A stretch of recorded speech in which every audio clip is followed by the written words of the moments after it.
So, good morning, folks. Welcome to the channel, our daily bass chat. Massive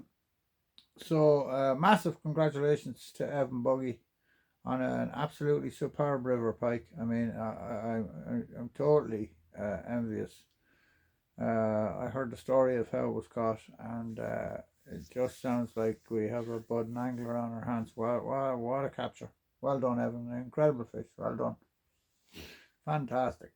Um, I've shared it in my stories there on Instagram. I'm so impressed. Huge fish for the river. I mean, just huge, incredible on a jerkbait. So well done, Evan, and well done, Porrick, on winning the design contest. Porrick will be dropping over later on to pick up his rod and bag and collection of lures. So we'll have another young angler out there on the coast giving it socks, and I'll give him a day, then I'll join him. However long it takes us to get him on the silvers, we'll keep trying until we get them.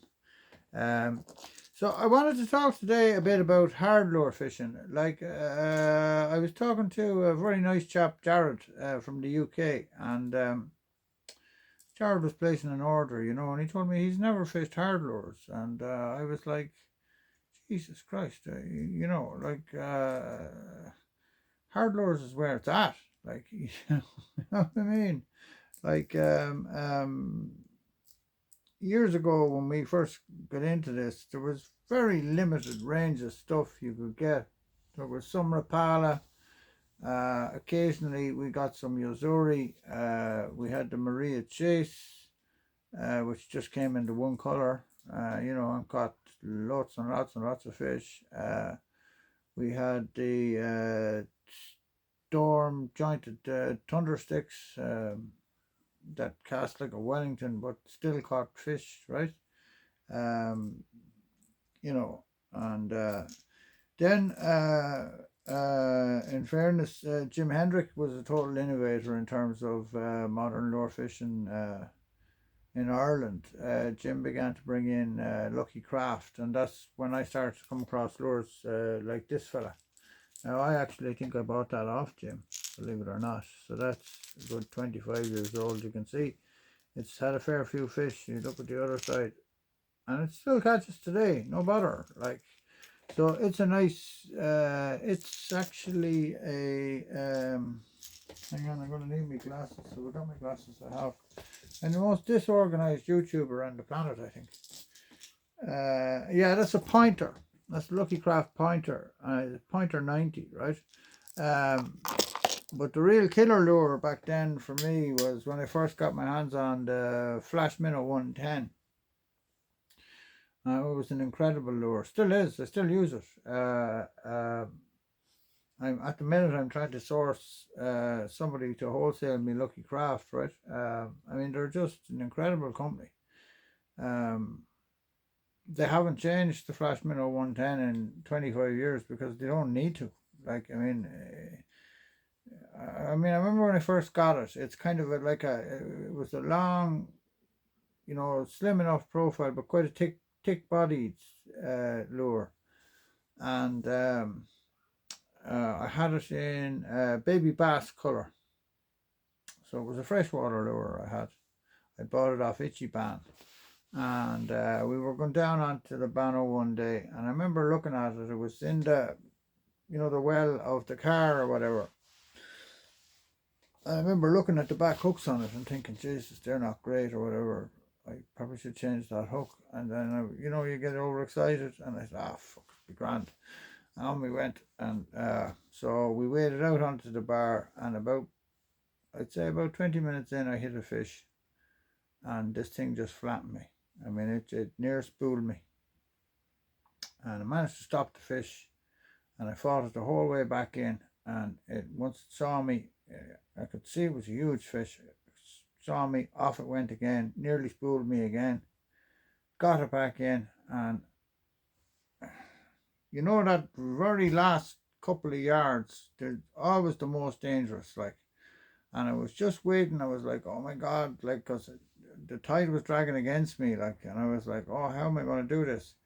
So I said, I just have to walk backwards and go for it. And I just started to walk back. His head came up out of the water, and ping, back hooks broke.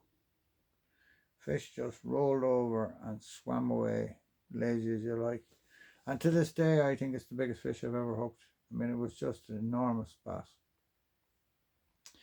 And like, if I hadn't been fishing hard lures that day, I wouldn't hook that fish. Like, especially in like the mouth of an estuary in fast current, hard lures can be absolutely lethal. Like, because if you cast them out, you can pull them down, and they make like a serious amount of disturbance. And if you have active fish, they will hit that thing like like a ton of bricks. They'll absolutely hammer it. And if you get them then competing for it, even better, right? So let me give you a look at some of the kind of stuff I'm typically using, right? I think you'll be surprised at the size. So I've just gotten these in. I think these are absolutely gorgeous. I mean, oh. Now, these are a sinking lure, right? And I think it's really, like, if you're any kind of a beach fisherman or an estuary fisherman, you're fishing the front of an estuary, you have to have a sinking lure. You have to have a lure that you can count down, like, and get it down into the zone, and then start to jerkbait fish it, or just straight retrieve, right? Mix it up depending on what way they want it on any given day, and the only way to find out is to learn as you go, like, so if you want the lure to stay deep, keep the rod tip down and give it the odd little tap, to get it to step side to side a little bit for you. If you want it to fish a bit shallower, keep the rod up, and just straight retriever, and she'll swim much higher up, right? Now, some lures are designed to fish a bit deeper, so that's designed to fish a bit deeper. So check, before you buy, like, what depth is this designed to fish at? Like, for example, now when I'm fishing in the river, from the boat, I might anchor off a bank, and the fish tend to stack up on the edge of the bank, if you know what I mean, and they'll all be at fairly even depth or whatever. So I count it down, and then there's the hit, bang. So the hits are at 10 or 11 or whatever, and you know what I mean. So they just, I mean, look at that, look at the color, just absolutely beautiful, right? That thing flashing through the water, the silver, little bit of purple in there, absolutely gorgeous. I mean, duo, hand painted, like, incredible quality. Now look, they're not cheap. They're not cheap. Duo lures have gone through the roof of late. Now, this is a lure I fished for many years, right? And I've sent a bunch of these to a chap. Is it Rob Furlong? But he's absolutely delighted with them. So that's the 175 flyer. Now, if you're an open beach fisherman, you want that lure in your toolkit, right? And they're on the site now for silly money. They're normally nearly €50 a pop, and I have them reduced down because I got them on special offer myself, so I'm able to sell them a little bit cheaper. But that thing will, like, if I'm fishing the favorite 852 heavy, that thing goes like an absolute bullet. And again, it's a suspending lure, right? So it'll bite down into even, a fairly large swell. And it, like, listen, it's got several attracting things going on. And the other thing, of course, you can do is you can add a bit of Halco scent to your hard lures. The hard lures will take the scent as well, like, scent isn't just for the soft lures. You'll often see the French boys, putting a bit of scent onto their hard lures. Not a bother to them, right?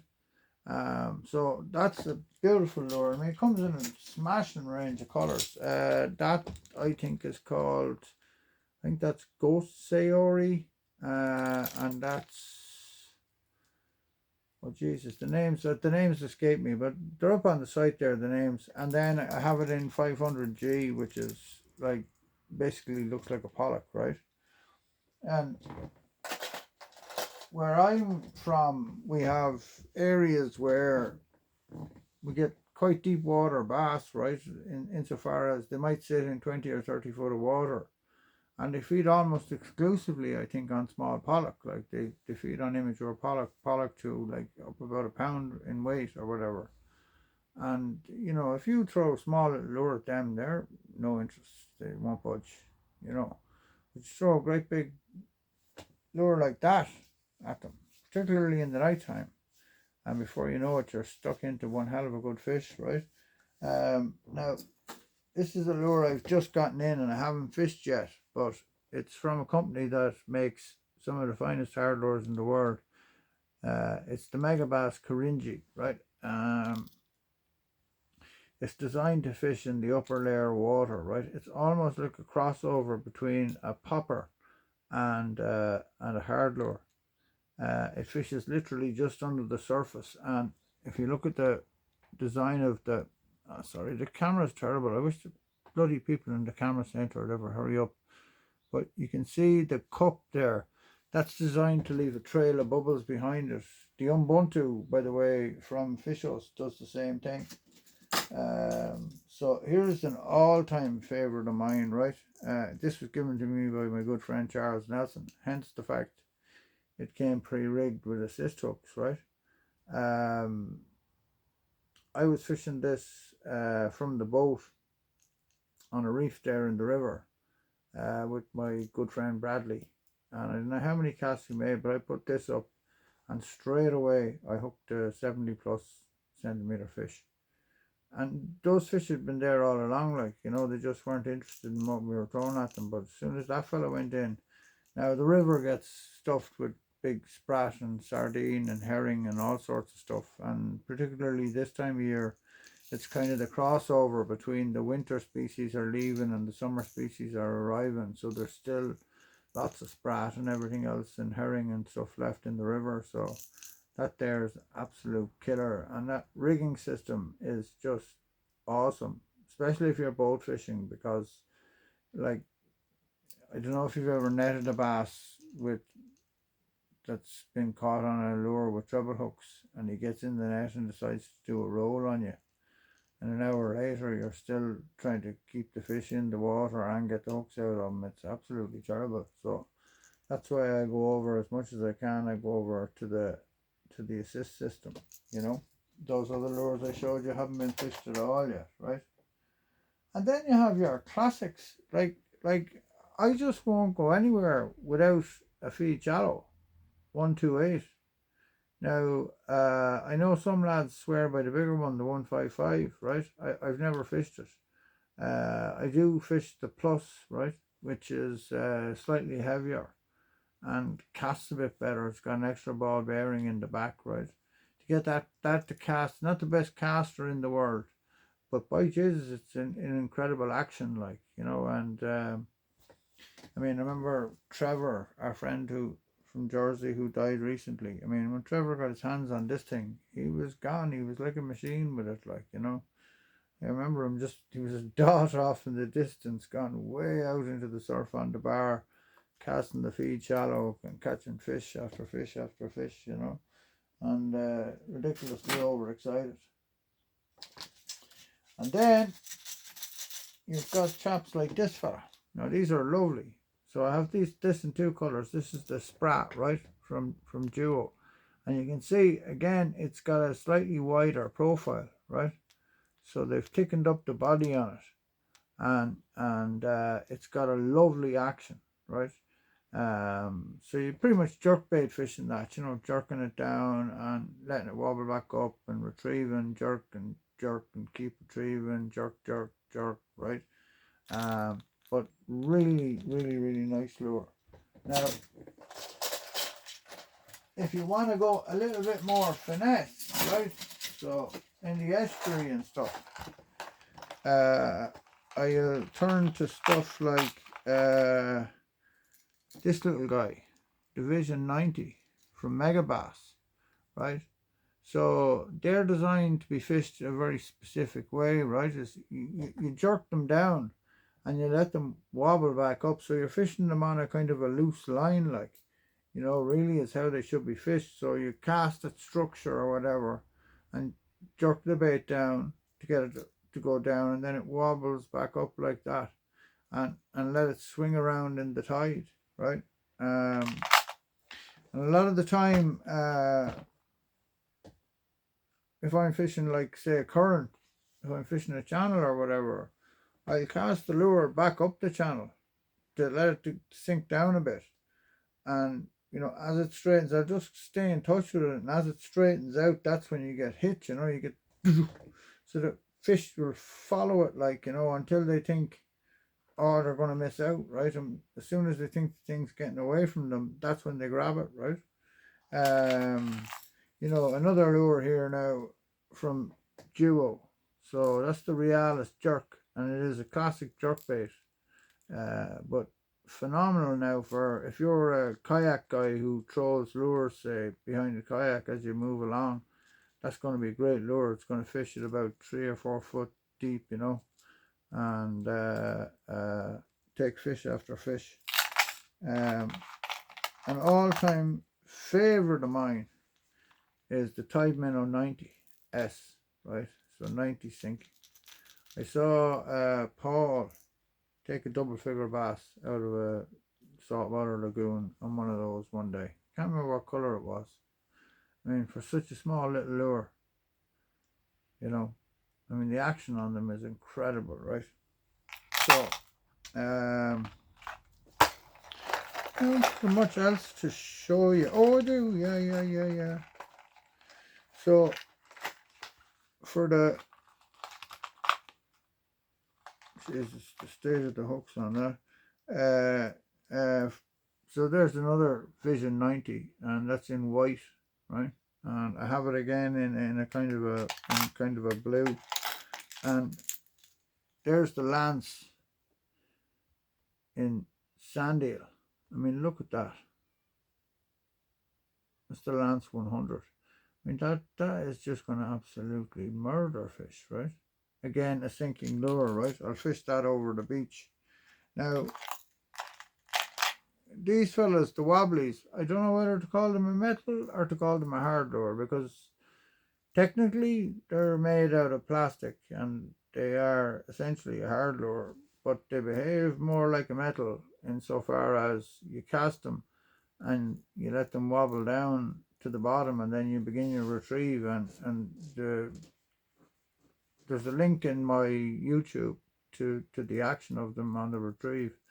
But those, I think, are going to catch me a lot of fish this year, particularly in the surf and in the estuary. Other hard lures I have on the site. This is Omimasu or something. It's a slim 120, but it's specifically designed for big river trout, right? But that would murder big sea trout. That's what I got them in for. Like, it's just perfect for them. I'm bringing that now to Sheelan to fish for the big trout. I mean, a big 10-pound trout would have no problem hitting that fella. And I really like the bright colours, you know, especially if the water is a bit murky or whatever. But I also have it in a much more natural pattern, which is that one there, right? So looking more like a kind of a roach or whatever, right? But again, Duo all the way. And then in the hard lure range, you've got your lipless baits, right? So stuff like the Lucky Craft Wander, right? And that you've got to impart the action yourself into that. So again, as a sinker, you cast it out and you jerk it back from side to side, and it gets this lovely zigzag motion, you know. And it's just been a fantastic lure for me for bass over the years, but also for sea trout. Sea trout really like the Wanderer. Now, in fairness, they like it in a slightly smaller size than that. The only sea trout I've ever caught on that are big badass ones, right? Over 50 centimeters. So Yeah, so that's it. Like, I mean, I just think don't overlook hard lures. Like, oh, that's not it. Sorry, one last lure to talk about. The mother of them all, the DC-12, the Tarifa. So that there is what all the fuss is about. That square, flat nose. That fish is no more than 33 centimeters down, right? So you can fish it over the shallowest of reefs. And, you know, you can fish it in multiple ways. You can jerkbait fish it. You can really slow retrieve it. You can just let it swing around, give it a jerk and let it swing around in the tide. Or you can just go, and there it is, an IU, right? Or you can just go straight retrieve. Probably my favorite hard lure of all time, to be honest with you. I mean, it just has caught me so many fish, and those two colors, Sayori and IU, absolutely brilliant. But the other color is nice as well, which is kind of genome sardine or whatever, sardine red belly. I love a bit of red, especially over kelp beds. A bit of red on the bottom of the lure. If you look at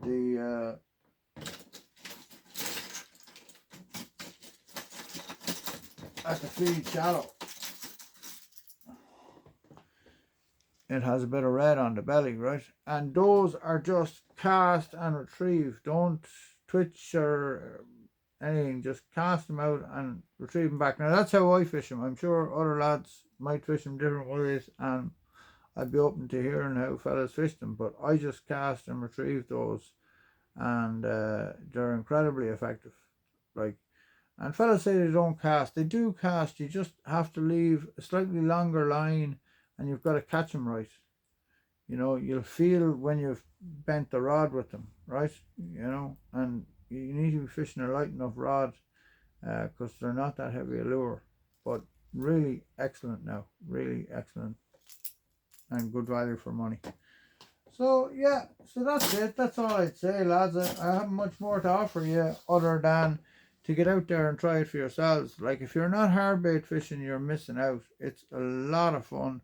The takes are really strong, like, and the fight is strong because the fish are usually fishing hard lures for fish that are fizzed up, you know. They're not big slow estuary fish or whatever, or fish that have been lounging around. They're fish that are actively hunting prey, so they're fizzed up and they'll fight hard and they really hit those lures hard. So it's certainly one of my favorite ways to fish. You know, I won't go anywhere without a box of hard lures. I just won't. And you can see yourself, like, if you look after them, I mean, despite having getting absolutely battered by many fish, that still fishes as well today as the day I bought it, you know. So that's it, lads. I hope that was helpful and useful, and you know, all the stuff, well, 99% of the stuff we're talking about today is available to buy on the site, seabassfishingireland.com. Some stuff coming in the future that we'll talk further when I know more about it. But the other thing that's coming for certain is the show on the 4th and 5th of May in Adair Springs, and the saltwater guys are we're gonna have our own corner, so I'm going to be demonstrating some of the hard lures, some of the Ryukis, you know, spearhead Ryukis, and some of the top water stuff.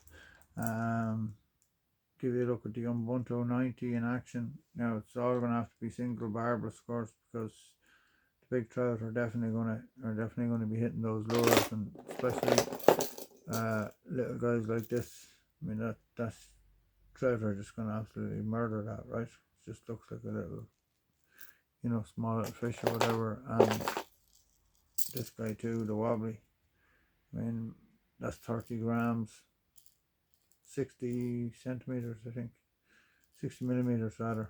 I mean, just unbelievable, and just falls. Like, when the joeys are in, that is going to be the number one bait for me. So So yeah, look, I hope that was useful and that you got something out of it. Sorry, I'm just trying to free up something here.